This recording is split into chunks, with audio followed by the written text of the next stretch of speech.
हाँ देखो जरा, केमिकल बॉन्डिंग और कोऑर्डिनेशन कंपाउंड, इनफैक्ट बहुत सारी रिएक्शंस ऑर्गेनिक केमिस्ट्री की, thermal stability, solubility and all, कौन सा बनेगा कौन सा नहीं बनेगा, ये सब चीजें थोड़ा सा एक थ्योरी होता है पियर्सन का, hard and soft acid base theory.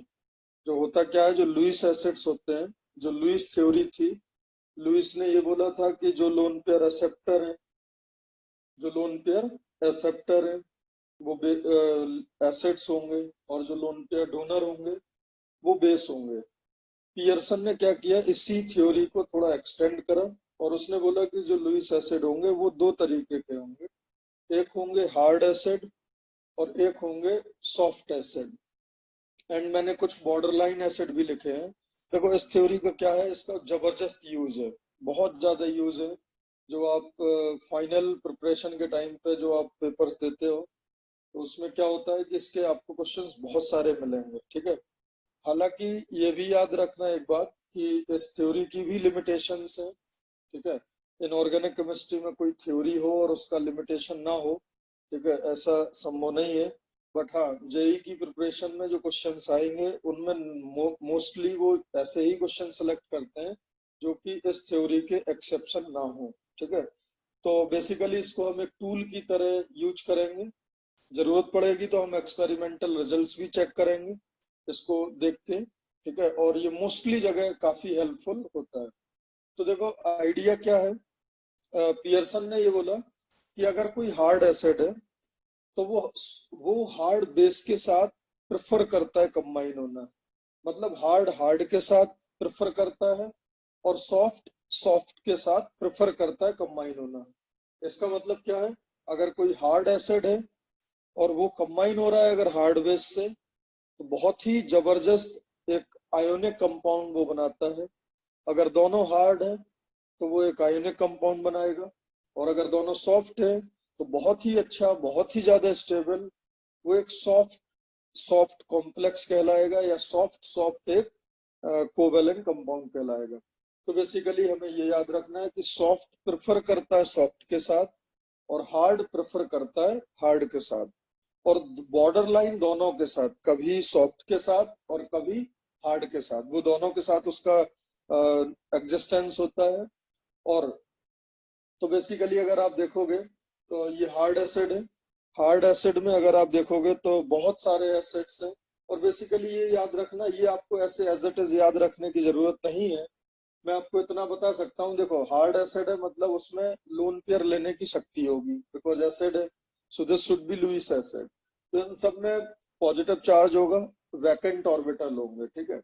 Vacant orbital होंगे और पॉजिटिव चार्ज होंगे। तो नॉर्मली क्या होता है बेटा, जब पॉजिटिव चार्ज, जब ऑक्सीडेशन नंबर हाई होता है और साइज छोटा होता है, it means when charge density is high, when charge density is high, तो वो कहलाता है हार्ड एसिड। तो देखो example H plus, H plus बिल्कुल छोटा सा है, हाइड्रोजन छोटा सा था और उसमें प्लस आ गया, lithium plus, sodium plus, rubidium plus, मतलब एल्कली मेटल में अप टू पोटेशियम, उसके बाद beryllium, magnesium, calcium and strontium. देखो एल्कली मेटल में पोटेशियम तक लिया, है ना, पोटेशियम तक लिया। उसके बाद अगर आप देखोगे तो सीजियम यहाँ है सॉफ्ट में, ठीक है। और रुबिडियम के बारे में डेटा नहीं मिला, ठीक है। तो अपन को ऐसा कोई हार्ड एंड फास्ट नहीं है कि अपन सब याद रखें। देखो एल्कली मेटल में जो टॉप 3 है वो आपके हार्ड है। एल्कलाइन अर्थ मेटल का साइज 2 प्लस आने से काफी छोटा हो जाता है, तो स्ट्रोंशियम तक वो क्या होते हैं, हार्ड। उसके बाद Sn2 प्लस, एल्यूमिनियम 3 प्लस वाला पूरा, जिनका 3 प्लस होता है बेटा वो बहुत बड़ा फैमिली होता है 3 प्लस वाला, aluminium, gallium, indium, chromium, cobalt, एफी, इरिडियम एंड लेंथिनम। तो +3 में हाई पॉजिटिव चार्ज है, डेफिनेटली वो हार्ड होगा। उसके बाद +4 वाले भी कम नहीं होते हैं, SI, TI, ZR, TH, U, VO2 2 plus. तो बेसिकली इनमें देखोगे तो 6 प्लस है। तो 6 प्लस फ्री स्टेट में नहीं होता है, वो ऑक्साइड के फॉर्म नहीं होता है। तो बेसिकली अब आप देखो एल्कली मेटल का जो ऊपर वाले 3 एलिमेंट है, एल्कलाइन अर्थ मेटल के ऊपर वाले 4 एलिमेंट, प्लस एल, अगर +3 ऑक्सीडेशन स्टेट है तो definitely we will consider hard, वो भले ही लैंथेनम क्यों ना हो, समझ रहे। और +4 है तो डेफिनेटली थोरियम तक, इतना बड़ा साइज होने के बाद भी हम थोरियम को कंसीडर कर रहे हैं। तो अगर किसी नॉर्मल का +4 है तो definitely we will consider hard. तो हार्ड के लिए आपको मैं ये नहीं सजेस्ट करूंगा कि आप ये एज इट इज रट लो, बट मैं ये सजेस्ट करूंगा कि जिसमें पॉजिटिव चार्ज क्या हो, पॉजिटिव चार्ज हो ज्यादा और उसका साइज क्या हो कम। तो जितना ज्यादा चार्ज डेंसिटी होगा उतना खतरनाक तरीके से उसमें हार्ड एसिडिक नेचर होगा। और अगर आप दूसरी तरफ देखो सॉफ्ट एसिड, तो सॉफ्ट एसिड नॉर्मली बेटा +1 और +2, +1 वाला छोटा एलिमेंट भी चलेगा, ठीक है, और +2 में, +2 में भी होते हैं। तो देखो copper plus, Ag plus, Au plus, Hg plus, Cs plus, Tl plus, Hg22 plus, Pd2 plus, Cd2 plus and Pt2 plus. आप देखो ये ऐसे एलिमेंट्स है बेटा, इसमें देखो एक तो सीजियम रखा। अच्छा, यहाँ पे आप बेरियम भी रख सकते हो, Ba2 प्लस भी आपका सॉफ्ट नहीं आता।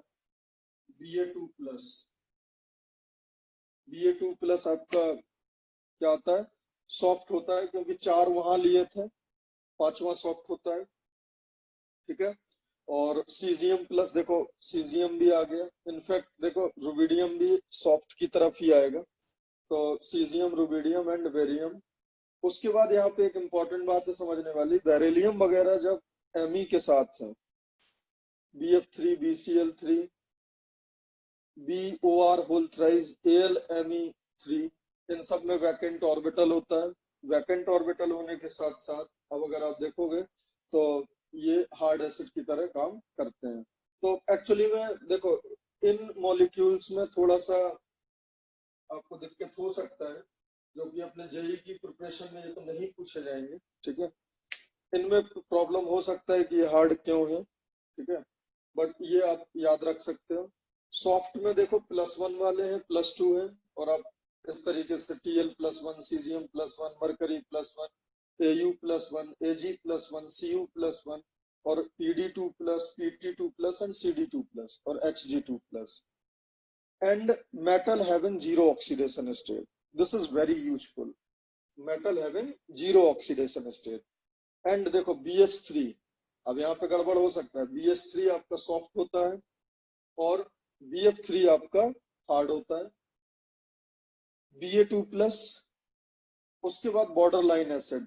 कुछ ऐसे एसिड्स होते हैं मित्र जिनको बॉर्डर लाइन एसिड बोलते हैं, मतलब वो दोनों की तरह बिहेव कर सकते हैं, दोनों के साथ, उनका सॉफ्ट के साथ भी और हार्ड के साथ साथ भी रीजनेबली स्टेबल कंपाउंड पाए गए हैं, इसलिए उनको बॉर्डर लाइन बोला।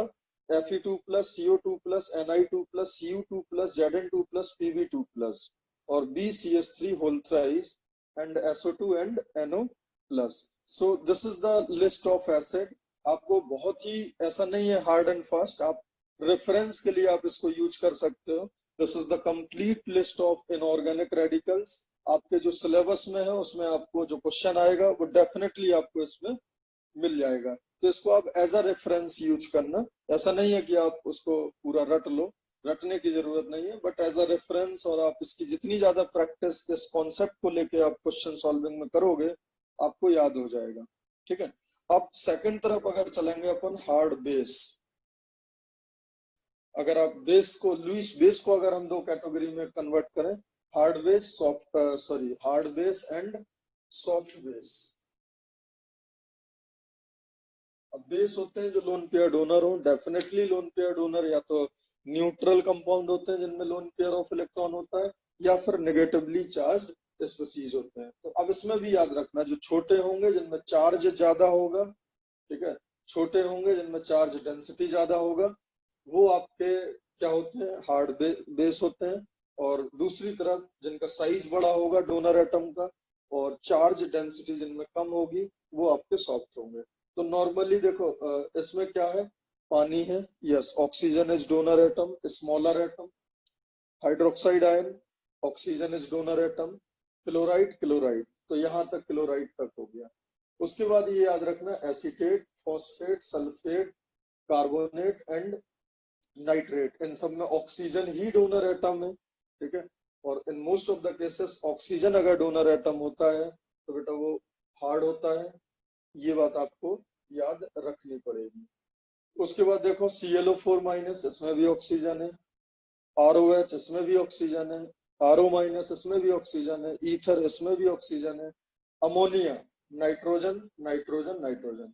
तो बेसिकली अगर आप गेम देखोगे तो fluorine fluorine chlorine oxygen nitrogen, fluorine chlorine oxygen nitrogen, साफ साफ समझ आ रहा है कि ये पीरियोडिक टेबल में ऊपर वाले एलिमेंट्स है, सेकंड और थर्ड पीरियड के एलिमेंट है। डेफिनेटली अगर आप देखोगे तो यहाँ पे ये जो होंगे ये आपके हार्ड बेस की कैटेगरी में, इनको एक्सपेरिमेंटली पियर्सन ने रखा। सॉफ्ट होंगे नॉर्मली, देखो आयोडाइड, आयोडाइड, सल्फर, सल्फर के बहुत सारे होंगे, शुरू के 4 देखो सल्फर ही, sulphide ion, RSH, RS minus, R2S।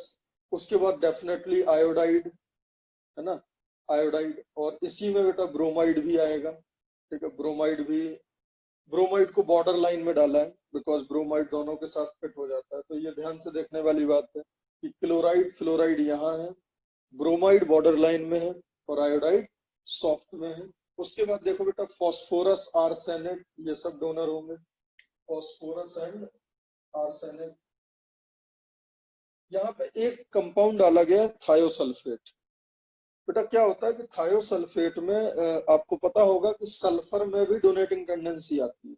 So it's very, मतलब आप ये समझो सल्फेट वहां डाला है, थायोसल्फेट सॉफ्ट है, तो यहाँ पे थोड़ी सी केमिस्ट्री में गड़बड़ हो सकता है बिकॉज यहाँ पे भी नेगेटिव चार्ज ऑक्सीजन पर है, बट वो डिलोकलाइज होकर सल्फर पे भी जाता है और सल्फर पे जाने की वजह से उसका जो soft behaviour, because now we are having oxygen पे माइनस एंड सल्फर पे माइनस, तो the nature of sulphur minus is more dominant, ठीक है, बिकॉज उस पर ज्यादा स्टेबल होता है, उसका साइज ज्यादा होता है, ठीक है। डाउन द ग्रुप अगर आने पर नेगेटिव चार्ज की स्टेबिलिटी बढ़ती है, आप देख सकते हो वाटर एंड H2S, तो H2S is more acidic, hence यहाँ पे क्या होता है कि जो नेगेटिव चार्ज है वो सल्फर पे डिलोकलाइज हो जाता है, तो इसका जो नेचर है वो सॉफ्ट कंसीडर करा जाता है। बाकी फॉस्फोरस आर्सेनिक डोनर एटम है।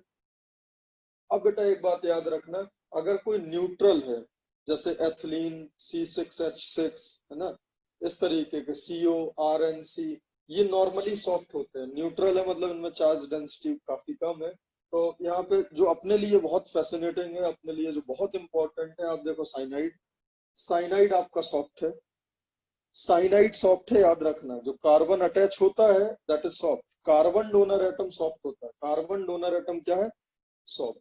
साइनाइड सॉफ्ट की कैटेगरी में है, कार्बन मोनोऑक्साइड सॉफ्ट की कैटेगरी में है, and as usual R minus H minus, इनका साइज बहुत ज्यादा बड़ा हो जाता है और इनको भी सॉफ्ट बोलते हैं। Pyridine, pyridine and aniline both are border line, azide ion border line, Br minus border line, NO2 minus border line, sulphide border line, N2 border line. So this is the complete chart जिससे आपको बहुत help मिलेगी। अब देखो थोड़ा सा इसका मैंने ये स्टडी भी करा हुआ है कि इनकी प्रॉपर्टीज क्या होती हैं, वो आप देख सकते हो एक बार। देखो हार्ड एसिड बेटा वो होते हैं, डेफिनेटली इनमें पॉजिटिव चार्ज होगा, वैकेंट ऑर्बिटल होगा, जिनका स्मॉल आयोनिक रेडियस होगा और पॉजिटिव चार्ज हाई होगा। तो ये दीज आर 2 की पॉइंट्स जो अपने लिए बहुत यूजफुल है और अपन इससे ही एक आइडिया लगाएंगे, ठीक है। अपन क्या करेंगे 10-15 दिन अभी आइडिया लगा के क्वेश्चन सॉल्व करेंगे, देन हमारी हैबिट हो जाएगी और वो हमें धीमे धीमे वो चार्ट याद हो जाएगा। तो small ionic radius and high positive charge, ये 2 पॉइंट अपने लिए बहुत इंपॉर्टेंट है। उसके बाद लो इलेक्ट्रोनेगेटिविटी, इसमें जो एटम इन्वॉल्व होगा उसकी electronegativity in most of the cases low होगा। और सबसे इंपॉर्टेंट बात, ये एसिड्स हैं तो ये लोन पेयर एक्सेप्टर है, और ये जो लोन पेयर एक्सेप्ट करेंगे ये हाई एनर्जी लूमो होता है इनके पास, लोएस्ट अनऑक्यूपाइड मॉलिक्यूलर ऑर्बिटल इनका हाई एनर्जी का होता है। ये थोड़ा सा जैसे ही MOT आता है मॉलिक्यूल्स में, वो अपने सिलेबस से बाहर की बात चली जाती है। तो अपने लिए जो ज्यादा इंपॉर्टेंट पॉइंट है वो ये दोनों है, small ionic radius and high positive charge. अब बेटा इन दोनों पॉइंट से कई बार चीजें एक्सप्लेन नहीं होती हैं, बट इसके पूरे चांस है कि जेईई में जो क्वेश्चन आएगा वो आपके इन दोनों पॉइंट से एक्सप्लेन हो जाएगा। बट पूरा कंप्लीट स्टडी अगर आप करोगे तो वहां पे 2 पॉइंट और मिलते हैं, लो electronegativity and high energy LUMO. High energy LUMO is the key point. Hard base इसका थोड़ा सा लार्ज रेडियस होगा, सॉरी हाँ ठीक है, ये तो लो रेडियस होगा, स्मॉल रेडियस। अब अगर बेस के लिए बात करें, हार्ड बेस, तो small radius, high electronegativity, weak polarisability, मतलब छोटा होगा तो पोलराइजेबल कम होगा, और इनमें क्या होगा, हाई एनर्जी होमो। देखो अब होमो क्यों, हाईएस्ट ऑक्यूपाइड मॉलिक्यूलर ऑर्बिटल। अब जो इलेक्ट्रॉन देगा वो हाई एनर्जी का देगा, अब हाई एनर्जी का देगा तो वो हाई एनर्जी में ही जाएगा, बिकॉज उनका मिक्सिंग या उनका जो ओवरलैपिंग है वो इफेक्टिव होगा। ठीक है, सॉफ्ट एसिड नॉर्मली बड़े होते हैं, पॉजिटिव चार्ज कम होता है, दीज आर टू मेन की पॉइंट, उससे चार्ज डेंसिटी कम हो जाएगी। इसकी इलेक्ट्रोनेगेटिविटी इंटरमीडिएट पाई जाती है और इसमें लो एनर्जी के लूमों में इलेक्ट्रॉन जाते हैं। Soft base, large radius, intermediate electronegativity, ठीक है, और high polarisability and low energy होमो।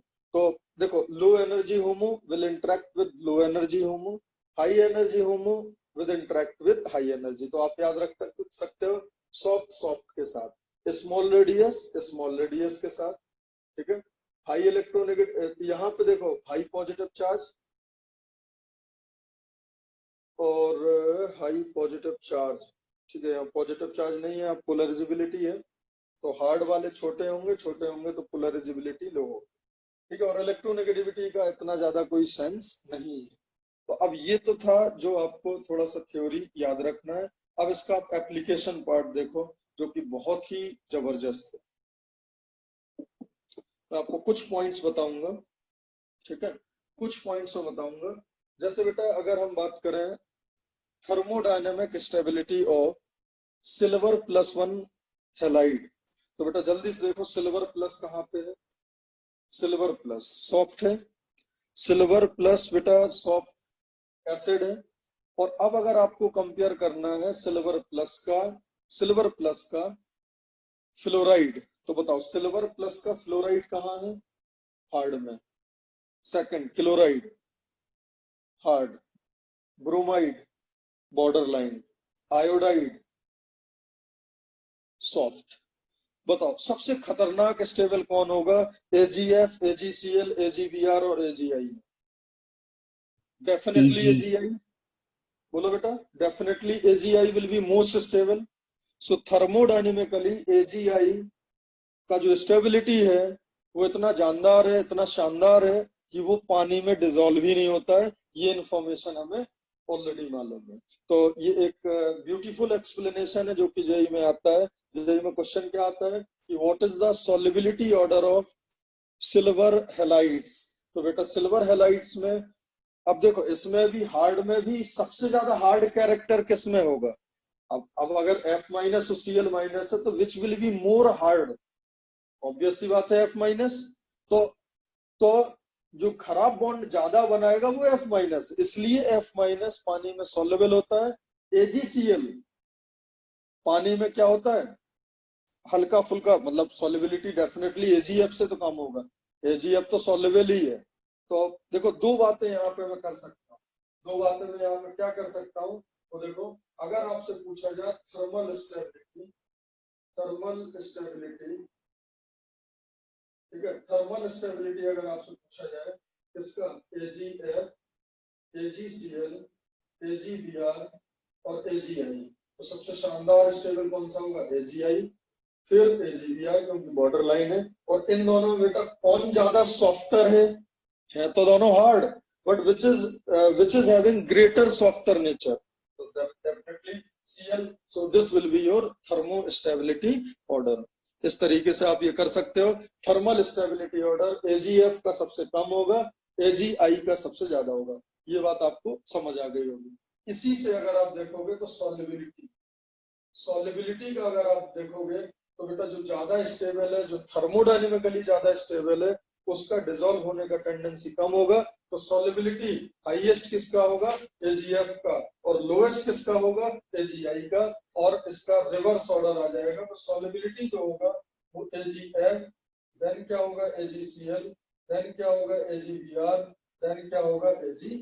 देखो कितना दो जबरदस्त क्वेश्चन अपने सिलेबस में है, और अपन ने इसको अगर hard acid hard base theory अगर आपने देख लिया तो बहुत कंफर्टेबली, और ये पियर्सन ने बताया, ये पूरा साइंटिस्ट का थ्योरी है, तो इसमें डाउट मत करना।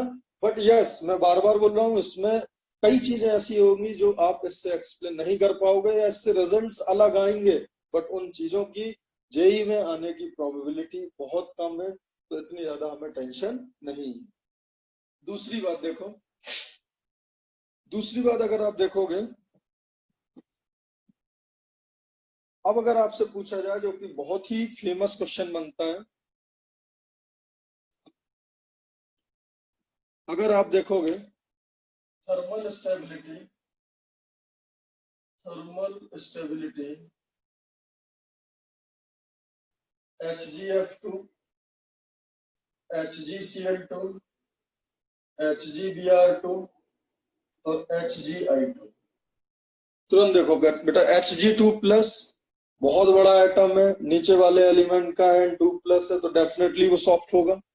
बोलो बेटा, चेक करो कहाँ है Hg2 प्लस, ये सॉफ्ट है। अब सॉफ्ट अगर है तो उसका बॉन्ड किसके साथ ज्यादा अच्छा बनेगा? आयोडाइड के साथ। तो this will be the order. बोलो बेटा, ये समझ गए? अरे बताओ भाई। हाँ सर। हाँ सर। और अगर सॉलिबिलिटी देखोगे,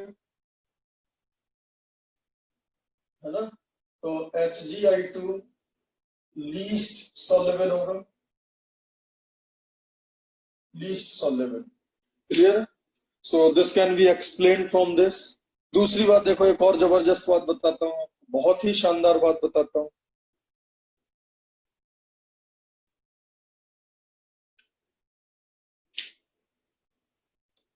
हाँ, नेक्स्ट देखो, नॉर्मली क्या होता है बेटा, नॉर्मली अगर हम देखें,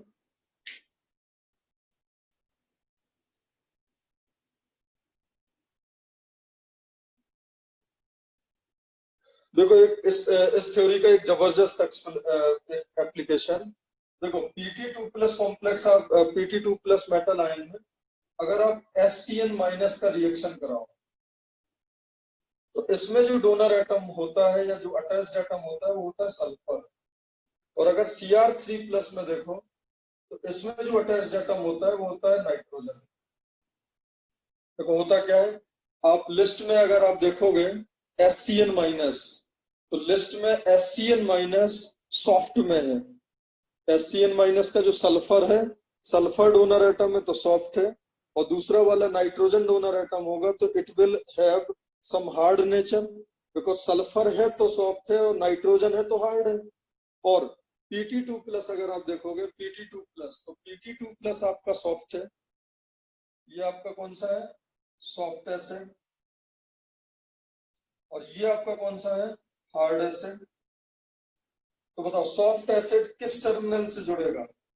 सॉफ्ट बेस टर्मिनल से। और हार्ड एसिड किससे जुड़ेगा? हार्ड बेस टर्मिनल से। तो अगर आप देखोगे जो सबसे ज्यादा स्टेबल कॉम्प्लेक्स मिलते हैं प्लेटिनम के, वो मिलता है Pt HCN होल 4 2 माइनस। और अगर आप क्रोमियम का देखोगे तो क्रोमियम का मिलता है NCS whole 6 3 minus.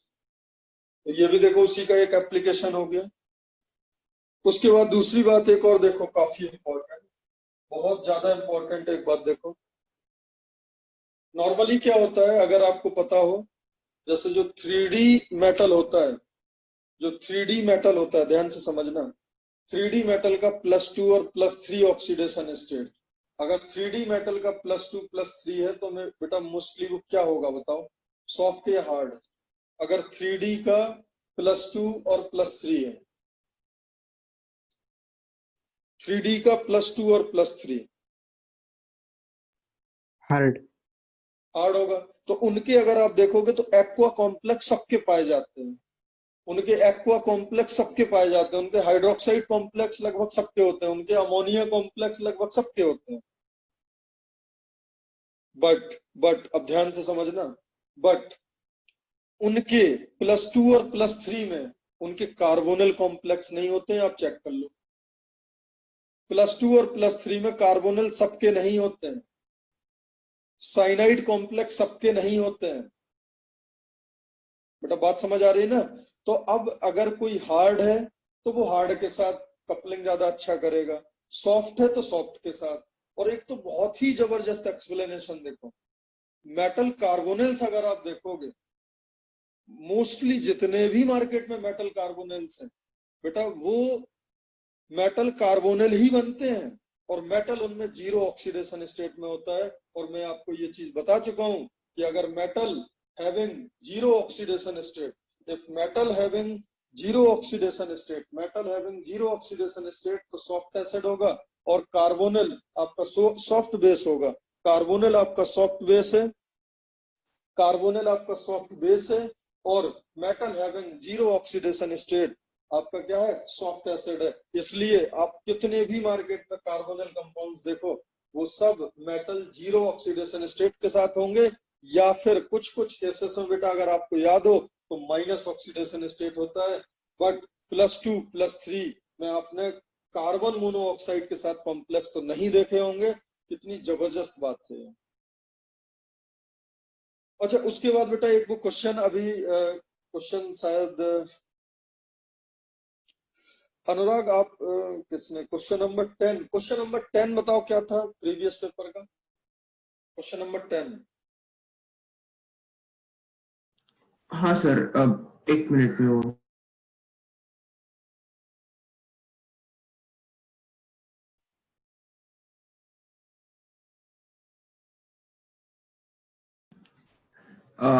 out of the given compounds, which is least soluble, have higher lattice energy than that of hydration energy. Compound X is, और उन्होंने alkali earth metals के thiosulfates दिए थे। तो एल्कली अर्थ मेटल के thiosulphate, कौन हाँ, कौन से एल्कली अर्थ मेटल थे alkaline? Magnesium, calcium, strontium, barium. Correct. तो देखो बेटा, मैग्नीशियम, कैल्शियम और स्ट्रोंशियम कहाँ पे हैं? हार्ड हार्ड है। Hard acid. थायोसल्फेट किसमें है? सॉफ्ट। तो ये तीन, अगर मैग्नीशियम, कैल्शियम, स्ट्रोंशियम का थायोसल्फेट अगर देखोगे, तो जो इनका जो थर्मल स्टेबिलिटी होगा वो काफी कम होगा। हाँ सर। इनका इंटरेक्टिंग पावर जो होगा वो काफी कम होगा, बिकॉज हार्ड सॉफ्ट हो रहा है। और सबसे शानदार एल्कलाइन अर्थ मेटल जो थायोसल्फेट के साथ कंपाउंड बनाएगा वो कौन सा होगा? बेरियम। बेरियम, सॉफ्ट सॉफ्ट, हाँ है ना? या आप अगर ये बोलोगे, आप इसको ऐसे भी, अगर आपको याद नहीं है, अगर आपको सिर्फ थायोसल्फेट याद है, तो व्हाट यू कैन सी कि ऑब्वियस सी बात है, अगर ये सॉफ्ट है तो बताओ एल्कलाइन अर्थ मेटल में सबसे ज्यादा सॉफ्ट नेचर किस में होगा? अगर आपको एक सिलेक्ट करना है तो बेरियम में होगा सबसे बड़ा। ये आपका थर्मोडायनेमिकली सबसे ज्यादा स्टेबल होगा। हाँ। तो समझ गए? Yes sir.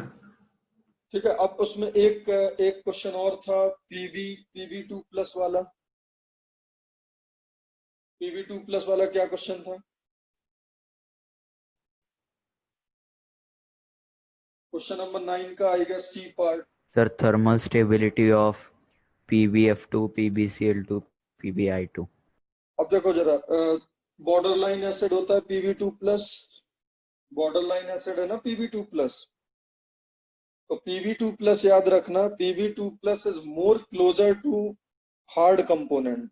अब जैसे अगर बॉर्डर लाइन है तो हैलाइड्स के साथ क्या देगा ये आपको अब पता होना चाहिए ना। वैसे वैसे जो ये क्वेश्चन था, क्वेश्चन बेटा ऐसा होना चाहिए, ठीक है, कि जैसे PB2+ है, PB2+ का जो थर्मल स्टेबिलिटी का जो फॉर्मेशन का डेटा है, वो अगर आप एक्चुअल डेटा देखोगे तो अकॉर्डिंग टू दैट डेटा ये जो सवाल है आपका वो गलत हो जाएगा। मतलब ऐसा कुछ नहीं है कि PF2 ज्यादा स्टेबल हो, बिकॉज आप देखो साफ साफ मैं क्या बोल रहा हूँ, दिस इज बॉर्डर लाइन, ये बॉर्डर लाइन है, ठीक है। तो होता क्या है, इन लोग ने शायद PBBR2 नहीं दिया है क्वेश्चन में, है ना। इन्हें एक्चुअली में इन्होंने इस क्वेश्चन में गड़बड़ करा है, मैंने इसको डेटा भी चेक करा है।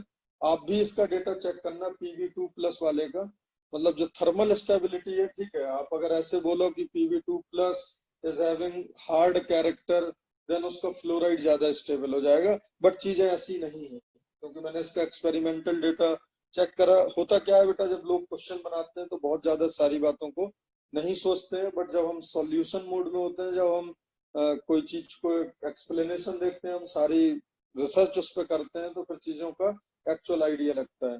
तो डेफिनेटली एक बहुत जबरदस्त क्वेश्चन होता अगर वो Pb2+ ना देता। वो अगर Hg2+ देता तो ये बहुत शानदार क्वेश्चन है, अपन कर चुके हैं। अगर वो Au+ देता तो कर चुके हैं, Ag+ देता तो कर चुके हैं, ठीक है। तो आप समझ गए ना, इसमें गड़बड़ है इस डेटा में। अगर आप इनका PbF2 का डेल्टा H फॉर्मेशन देखोगे PbF2 का, तो हाईएस्ट नहीं होता है, ठीक है, हाईएस्ट नहीं होता है। इनफैक्ट इससे ज्यादा ब्रोमाइड और आयोडाइड का भी होता है, क्लोराइड का थोड़ा सा कम होता है। तो वो क्वेश्चन यार देखो नहीं पूछा जाएगा किसने क्या सोच के बना दिया, बट जेई जो क्वेश्चन देगा वो पूरा रिसर्च करके देगा, ठीक है। तो जेई में आए हुए क्वेश्चंस पे आप अगर ऐसा ये सब कॉन्सेप्ट लगाओगे, and yes PbF2, PbBr2, PbCl2, PbI2 में बेटा इतना आसान नहीं है जैसे अपन ने किसके लिए बोल दिया, Ag+ के लिए बोल दिया, G2+ के लिए बोल दिया, PD के लिए मैं बोल दूंगा, CD के लिए बोल दूंगा, बट Pb2+ के लिए चीजें इतनी आसान नहीं है, ये याद रखना। एक और बहुत शानदार एप्लीकेशन इसका होता है, देखो जरा, बहुत ही जबरदस्त एप्लीकेशन, और आपके दिमाग में ये मतलब कम से कम 2 साल से तो डाउट हो गए। देखो एक्चुअली में होता क्या है, ये पता आप सबको है,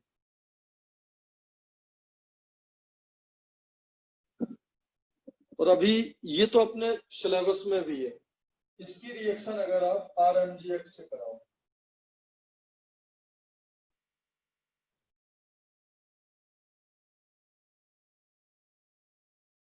तो आपको पता होगा 1 2 3 4 RMGX कार्बोनिल पे अटैक करता है, कार्बोनिल पे अटैक करके OH लग जाएगा पानी लेके, और यहाँ क्या आ जाएगा R, और ये एज इट इज। तो इसमें जो होता है वो हमेशा 1-2 एडिशन होता है बेटा, ये बात आपको मालूम होगी, ये बात आपको मालूम होगी। जबकि R2CuLi अगर ले लोगे, R2CuLi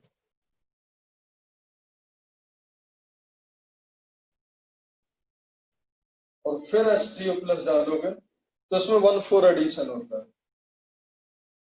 और ये CO एज इट इज रहता है, ये R, और यहाँ H आ जाता है, बेसिकली इनॉल बन के फिर कीटो बनता है। इसमें हमेशा कौन सा होता है, 1-4 एडिशन।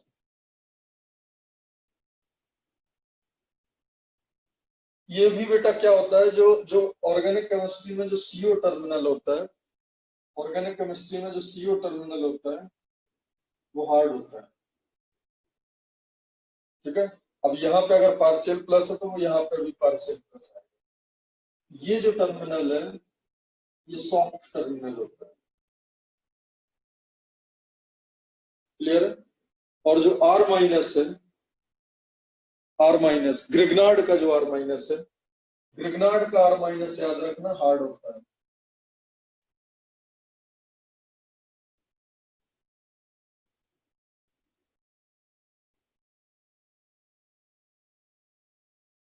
और जो R2CuLi का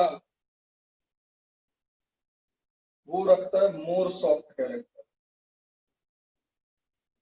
तो अगर हमें रिएजेंट के बारे में ये पता चल जाए कौन सा सॉफ्ट है कौन सा हार्ड है, तो काम हो जाएगा।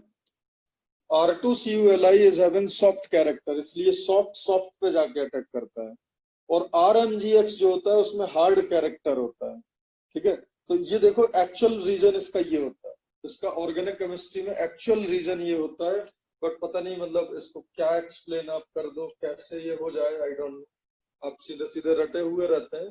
बट याद रखना अगर कोई अल्फा बीटा अनसैचुरेटेड कीटोन है तो गेम यही है। अब देखो यहाँ पे मैं इतने सारे क्वेश्चन बना सकता हूँ ना बेटा, इतने सारे क्वेश्चन बना सकता हूँ। चलो इनके बारे में तो हमने रट लिया कि यहाँ पे R- है and this R- is polarised with magnesium ion, तो इसमें हार्ड कैरेक्टर ज्यादा है और इसमें सॉफ्ट कैरेक्टर ज्यादा है R- में। इस वाले में। तो ये चलो अपन को समझ आ गया। अभी मैं आपसे अगर क्वेश्चन पूछूं कि एक मॉलिक्यूल है OH माइनस और एक मॉलिक्यूल है SH माइनस, अब बताओ किसका अटैक कहाँ होगा, और आपको एक सिलेक्ट करना है कि एक ही जगह अटैक करता है। तो बेटा ये ऑब्वियस सी बात है, यहाँ अटैक करेगा, बोलो, और ये कहाँ अटैक करेगा, यहाँ। बेटा बात समझ आ रही है? Yes sir. बोलो। तो इसके बेटा बहुत एप्लीकेशन है, एंड इनफैक्ट जो मैं एक्चुअली में एक फाइल सर्च कर रहा हूँ, मेरे पास एक जो जेई के प्रोफेसर है एक IIT चेन्नई के, ठीक है, उन्होंने इसका एक पूरा एक मॉड्यूल बनाया हुआ था, वो मेरे पास है बट अभी मिल नहीं रहा है वो। तो उन्होंने क्या किया था कि जितने भी रिलेवेंट केसेस हैं, ठीक है, उन सारे केसेस को उन्होंने डिस्कस करा है विद दिस थ्योरी। तो that can be very useful at this stage. तो वो मेरे को फाइल मिल जाएगा तो मैं आपको शेयर कर दूंगा, बहुत यूजफुल है ऑर्गेनिक केमिस्ट्री के लिए वो।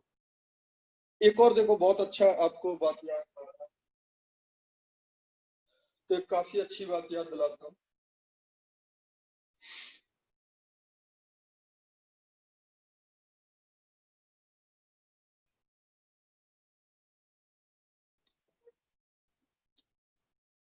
अच्छा, इसका स्क्रीनशॉट ले लो एक बार, ले सकते हो आप स्क्रीनशॉट? हाँ सर। इसका स्क्रीनशॉट लेके ग्रुप में डाल दो।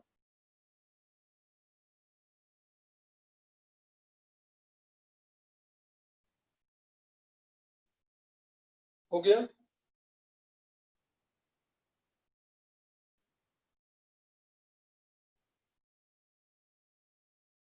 बेटा रफ कर दो।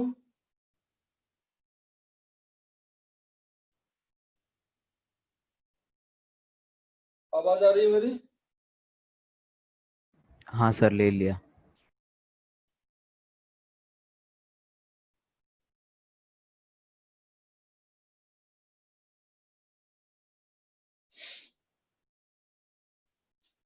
देखो एक बहुत ही फेमस रिएक्शन आपने देखा होगा, RX का रिएक्शन KCN के साथ और RX का रिएक्शन AgCN के साथ। मैंने इसमें लगभग बहुत सारी जगह बेटा इनका एक्सप्लेनेशन मैंने देखा, अलग अलग लोग इसको अलग अलग तरीके से ज्ञान देते हैं, ठीक है। तो देखो जरा एक्चुअली में इसका एक्चुअल एक्सप्लेनेशन क्या होता है, मतलब एक्चुअल एक्सप्लेनेशन जब आप सुनोगे,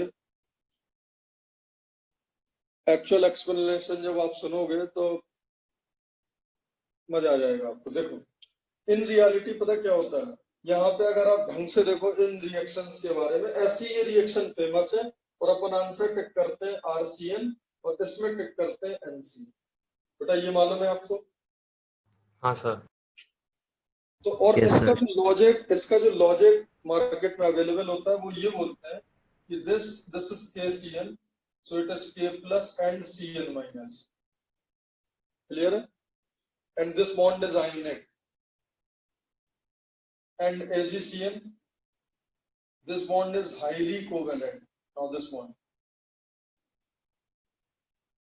ऐसा बोलते हैं कि now this is highly covalent, यहाँ माइनस कम हो जाएगा, यहाँ प्लस कम हो जाएगा, और ये जो इंटरेक्शन है ये आयोनिक है, तो यहाँ पे नेगेटिव ज्यादा होगा, और जब नेगेटिव ज्यादा होगा तो फिर वही टर्मिनल अटैक करेगा, तो नाइट्रोजन अटैक नहीं करेगा।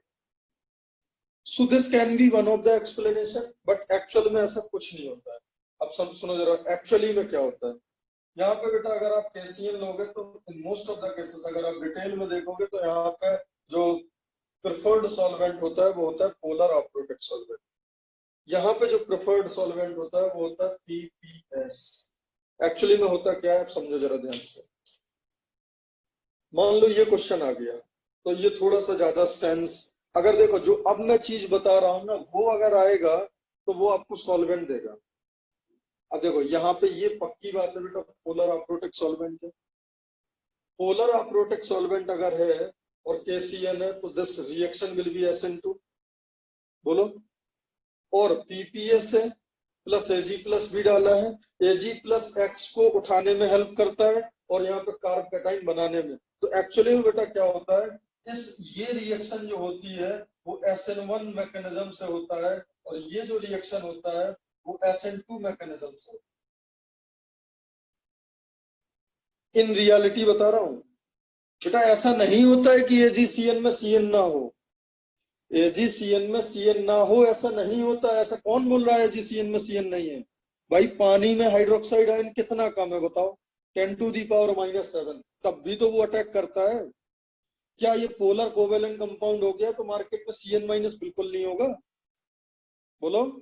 तो ये एक्चुअली में ऐसा नहीं है कि यहाँ CN- अवेलेबल नहीं है, यहाँ CN- कम है, क्योंकि this is a sparingly soluble salt.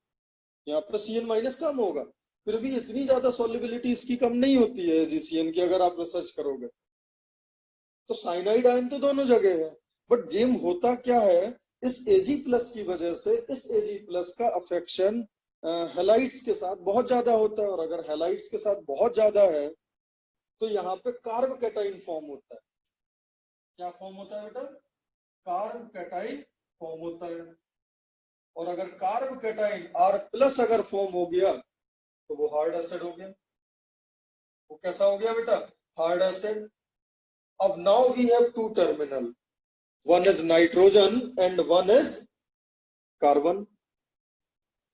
Nitrogen और कार्बन में relatively nitrogen is more hard, इसलिए जाके हार्ड हार्ड स्पीसीज बन के आइसोसाइनाइड बनता है। जबकि यहाँ पे R पर प्लस है और पार्शियल माइनस है। अब यहाँ पे पॉजिटिव चार्ज उतना ज्यादा नहीं है, और RX जब कंबाइंड फॉर्म में रिएक्शन करता है, एक इलेक्ट्रोफाइल का काम करता है, एक एसिड का काम करता है, एक किसी लोन पेयर लेने का काम करता है, तो वो सॉफ्ट का काम करता है। ये क्या होगा अभी? Soft acid. और अगर ये सॉफ्ट एसिड है तो इस पर कौन अटैक करेगा? C-। एक्चुअल रीजन इसका ये होता है, एक्चुअल रीजन इसका ये होता है, ठीक है। और मैं बता रहा हूं, अभी ये क्वेश्चन जेई में कभी नहीं आया। अगर ये क्वेश्चन जेई में आ गया कि RX का रिएक्शन AgCN से RNC बन रहा है, इसका मैकेनिज्म SN1 होगा या प्रीडोमिनेंट SN2 होगा, मैं बता रहा हूँ फिर गेम ओवर हो जाएगा। फिर ये जो लोग लॉजिक देते हैं इस तरीके का, वो फेल हो जाएगा। बेटा RX का रिएक्शन AgCN के साथ SN1 होता है, बिकॉज Ag+ का एफिनिटी, Ag+ का जो एफिनिटी होता है वो हैलाइड के लिए इतना ज्यादा है कि वो इसको ऑलमोस्ट, मैं ये नहीं बोल रहा हूँ अगर बेटा ये मिथाइल एथाइल कार्ब कैटाइन है तो मैं ये नहीं बोल रहा हूँ ये कार्ब कैटाइन कंप्लीटली बन जाएगा, बट इतना तो बन जाएगा ना कि इसमें सिग्निफिकेंटली SN1 कैरेक्टर ज्यादा आ जाएगा। यहाँ पे पॉजिटिव चार्ज ज्यादा बन जाता है, और पॉजिटिव चार्ज ज्यादा बनने से this will become more harder as compare to RX only. तो ये ज्यादा हार्ड होगा या ये ज्यादा हार्ड होगा, तो यहाँ पे charge density due to this Ag+ क्या हो जाएगी? ज्यादा हो जाएगी। और अगर यहाँ पे ज्यादा हो जाएगी चार्ज डेंसिटी, देन आपका साइनाइड का कौन सा वाला टर्मिनल अटैक करेगा? सॉफ्ट वाला या हार्ड वाला? फिर आपका हार्ड वाला टर्मिनल अटैक करेगा, और हार्ड वाला टर्मिनल होता है नाइट्रोजन, सॉफ्ट वाला टर्मिनल होता है कार्बन। बिकॉज आप ऐसे भी देख सकते हो, कार्बन पे माइनस है, नाइट्रोजन न्यूट्रल है। आप इस तरीके से यहाँ पे लॉजिक फिट कर सकते हो। बेटा इतनी बात समझ आई? बोलो। Yes sir. अभी एक और रिएक्शन देखो, इसी का एक और पैरेलल रिएक्शन होता है। सर हाँ, इसमें सॉल्वेंट का रोल क्या है? सॉल्वेंट का रोल रोल यही होता है, कार्ब कैटाइन फॉर्म करने में हेल्प करेगा। नहीं भी दिया जाएगा तो बेटा AgCN अकेला काफी है हेलाइट को उठाने के लिए। ओके। अगला देखो, RX का रिएक्शन आपने देखा होगा KNO2 से, आपने देखा होगा AgNO2 से। फिर यहाँ पे वही लॉजिक देते हैं, जबकि ऐसा लॉजिक ही नहीं है। बेटा इस केस में कौन सी मैकेनिज्म प्रेफर्ड होगी बताओ? यहाँ पे बनेगा R+, यहाँ पे क्या होगा? R partial plus. बोलो बेटा। Now this will have more hard character, और ये क्या होगा? क्लियर है बेटा इतनी बात? अब देखो, नाउ वी हैव नाइट्राइट।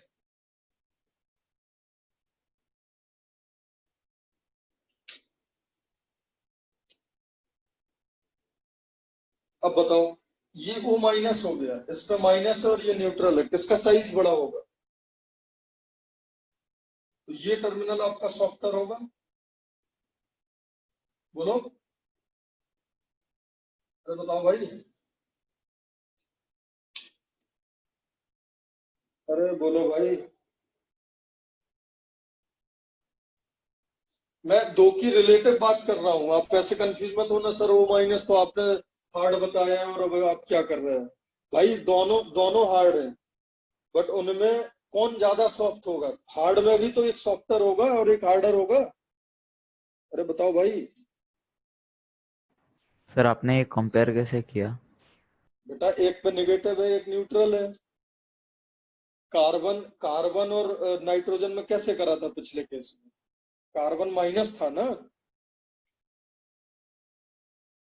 तो नेगेटिव चार्ज डेंसिटी वहां ज्यादा हो गई ना, साइज बड़ा हो जाएगा नेगेटिव चार्ज का।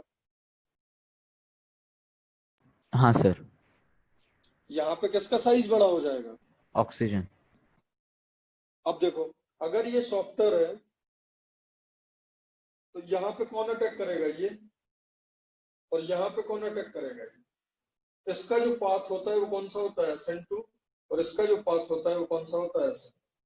इसको इसको पता क्या है ये? एक्चुअली में बस उस बात, अभी तक जैसे जेई में क्वेश्चन आता है ना बेटा, तो प्रोडक्ट पूछ लिया जाता है, और इस पे बहुत ज्यादा अभी जेई में कभी कुछ आया नहीं है, तो लोग इसको लाइटली लेते हैं इन सब कॉन्सेप्ट।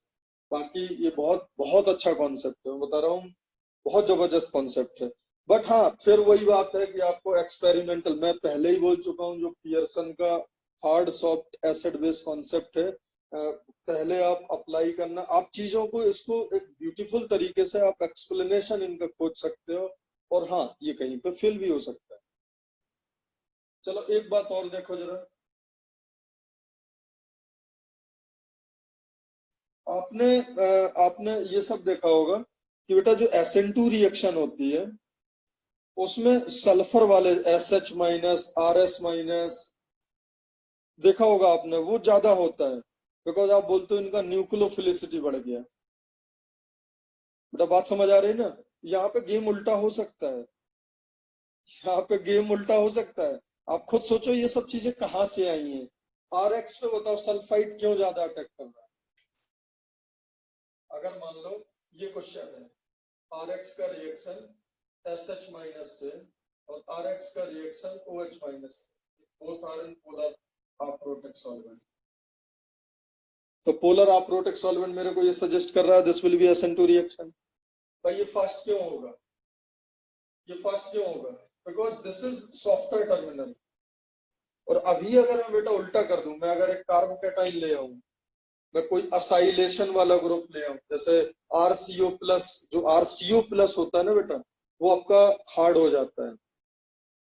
RCO प्लस वाला जो होता है वो हार्ड हो जाता है, ठीक है, तो फिर चीजें रिवर्स हो जाएंगी। तो अब आप इसको इस नजरिए से देखना तो आपको चीजें बड़ी सुंदर लगेंगी, आपको एक्सप्लेनेशन थोड़े से ज्यादा अच्छे मिलेंगे। तो इस तरीके से इसमें हम लोग इतना देख सकते हैं, आप इसको एज अ रेफरेंस यूज करना, ठीक है। तो होपफुली ये सारी बातें आपको समझ आ गई होंगी। इनके और भी बहुत सारे एप्लीकेशन है, टाइम टाइम पे हम लोग देखते रहेंगे। देखो बेटा ये क्वेश्चन है, साइक्लोहेक्सेनोन, उसमें एक OH लगा है, एक SH लगा है, RMGX एक्सेस में डाला ईथर में, और उसके बाद हाइड्रोलाइज कर दिया, तो ये कंपाउंड बना। अब ये बताना है कि इसके एक मोल से RMGX के मैक्सिमम कितने मोल ने रिएक्ट करा है from this to this transformation.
तो बेटा इसका आंसर आएगा 3।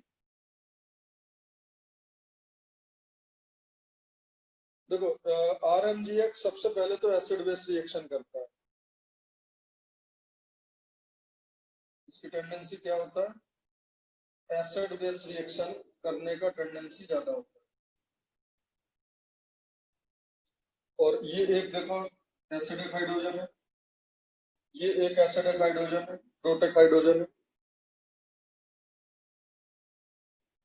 सबसे पहले तो वो यहाँ रिएक्शन करेगा, उसके बाद 1 मोल यहाँ कंज्यूम हो जाएगा, और ये दोनों है acid base reaction. Acid base reaction is much more faster than normal addition reaction.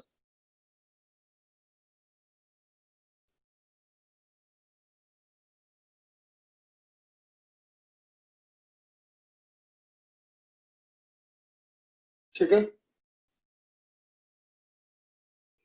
1 मोल यहाँ कंज्यूम हो गया, 1 मोल यहाँ कंज्यूम हो गया, 1 मोल यहाँ एडिशन हुआ। तो आप बोलोगे सर ये तो SH वैसे ही है। तो देखो 1 मोल कंज्यूम होने के बाद ये क्या बनेगा, पहले तो यहाँ S माइनस, यहाँ O माइनस और यहाँ O माइनस, यही होगा ना after 3 moles of graphite. Yes sir. और उसके बाद लास्ट में क्या करा है, पानी पिला दिया H+, so this will become SH। Acidic medium में थोड़ी ना ये डिसोसिएटेड फॉर्म में, तो इसका करेक्ट आंसर कितना होगा, 3। बेटा ये क्वेश्चन समझ आ गया सबको? हाँ सर। हाँ, नेक्स्ट क्वेश्चन देखो। एक एसिटाल्डिहाइड है जिसमें 3 अल्फा H है, CH3CHO। इसको CHO के साथ एक्सेस में डाला, मतलब फॉर्मल्डिहाइड एक्सेस में है, NaOH के साथ हीट कर दिया। ठीक है, NaOH के साथ हीट कर दिया, तो ये ट्रांसफॉर्मेशन हो रहा है, मतलब ये कंपाउंड बना। ऐसा बताना है कि इससे ये बनने में number of involved aldol step and Cannizzaro steps. ये क्वेश्चन जेई में आ चुका है, याद है आप लोग को? ये क्वेश्चन करा आप लोग ने अभी?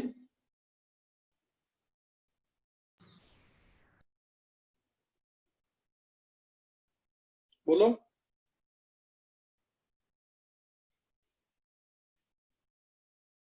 सर वो HCO माइनस कैसे बनता है?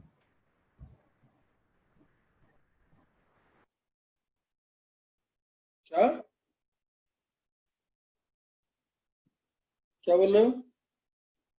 सर एक मिनट। भाई ये सवाल दिया हुआ है, इससे ये बन रहा है, इसमें used aldol and Cannizzaro step कितना होगा?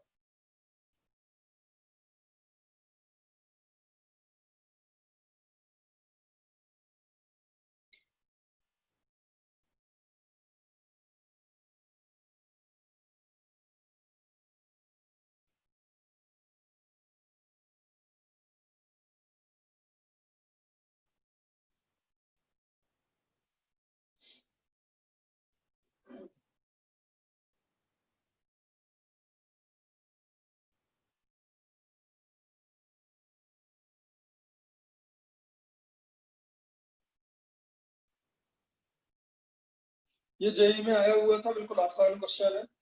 इसका जो आंसर आएगा 3 एल्डोल एंड 1 कैनिजारो। देखो क्या था, सबसे पहले तो NaOH है, NaOH इससे क्या करेगा, अल्फा H पिकअप करेगा, सबसे पहले तो ये बनेगा।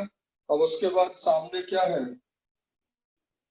ये एल्डिहाइड, वो भी एक्सेस में, तो उस पर अटैक करेगा, ये ऐसे आएगा, तो क्या हो जाएगा HCO माइनस H, और यहाँ क्या आ गया CH2CHO।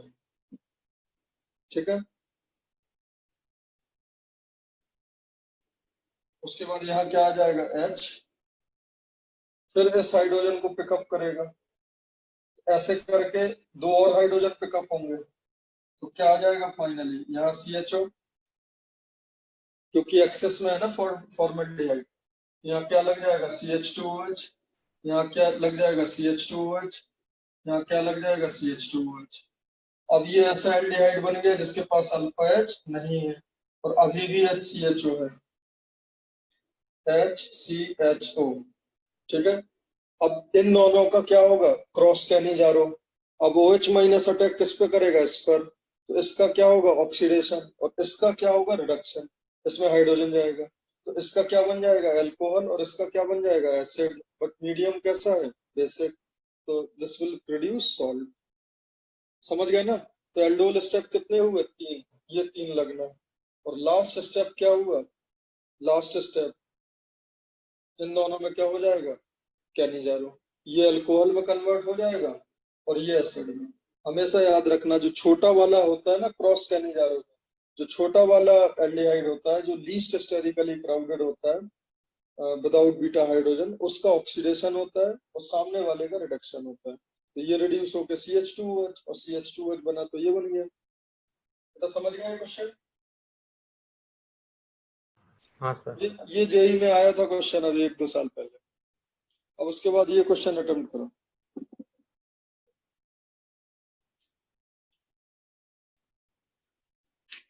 ये है RCONH2 से RNH2, RCONHR से RNH2, RCOOH से RNH2, RCONHNH2 से RNH2। अमाइन बन रहा है चारों रिएक्शन में। इन ट्रांसफॉर्मेशंस में जो सूटेबल रिएजेंट है वो क्या होगा, आपको मैचिंग करानी है। ए में कौन कौन से रिएजेंट आएंगे, बी में कौन आएगा, सी में कौन आएगा, डी में कौन आएगा। It's a beautiful problem. इसमें आपका एसिड एंड अमाइन वाले चैप्टर का करो इसको।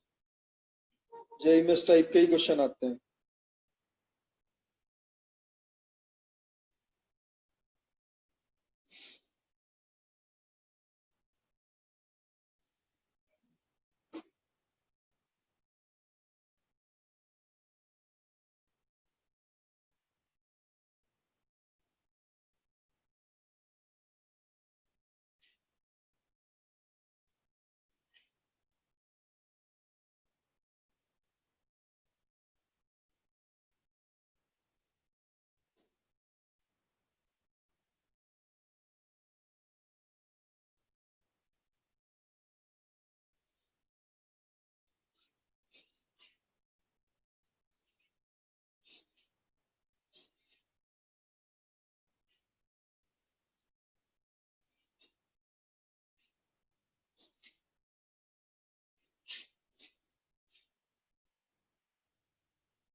देखो जो क्वेश्चन दिया था ना, उसमें एक था RCOOH का रिएक्शन N3H के साथ, ठीक है। तो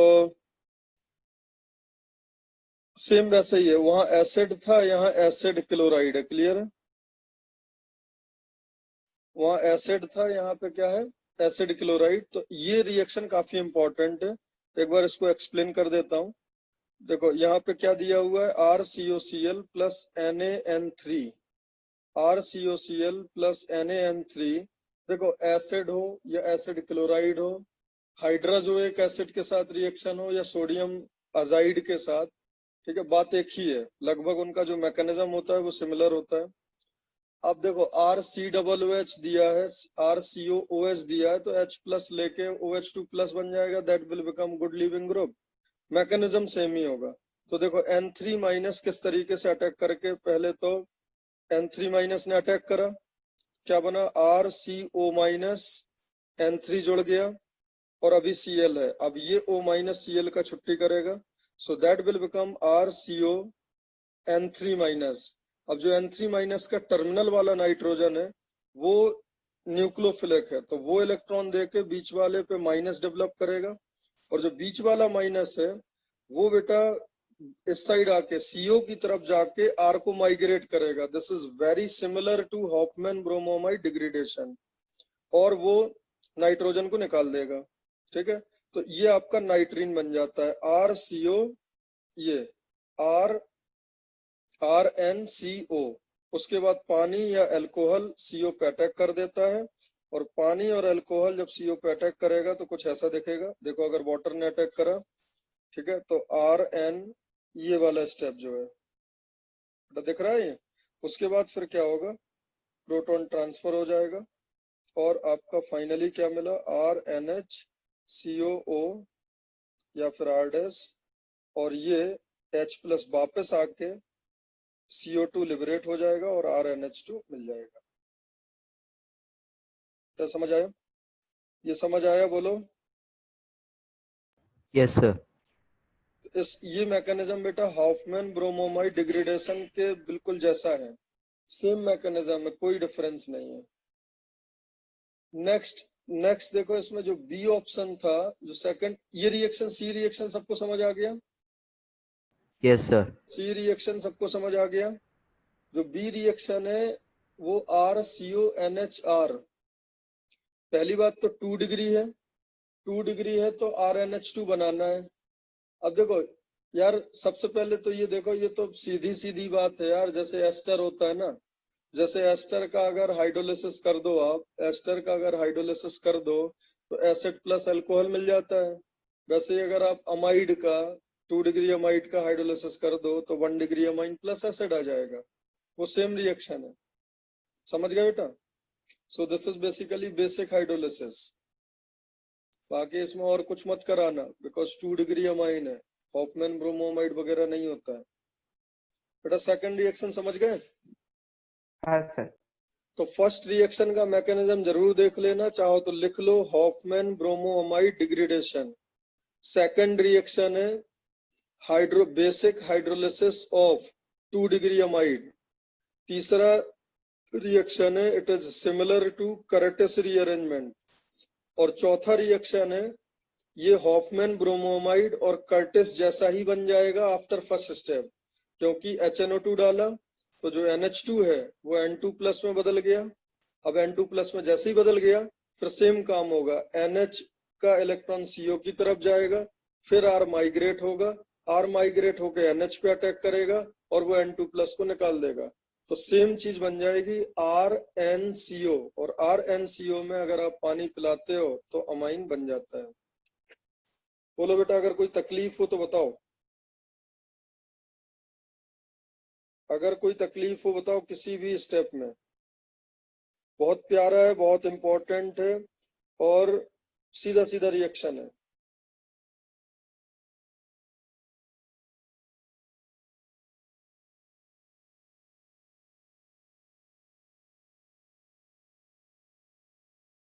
कोई तकलीफ?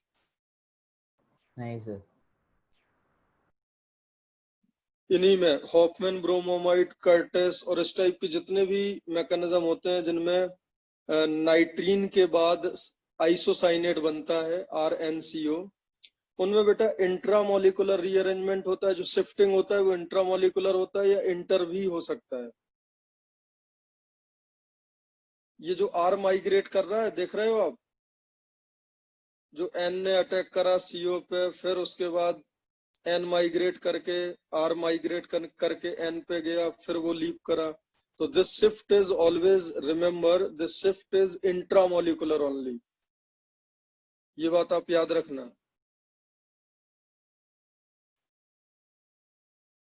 अच्छा, और ये देखो इसमें स्क्रीन पे आपको दिख रहा है हॉफमैन दिख रहा है ना, as with the Hofmann Schmidt and Lossen rearrangement में भी आइसोसाइनेट इंटरमीडिएट बनता है।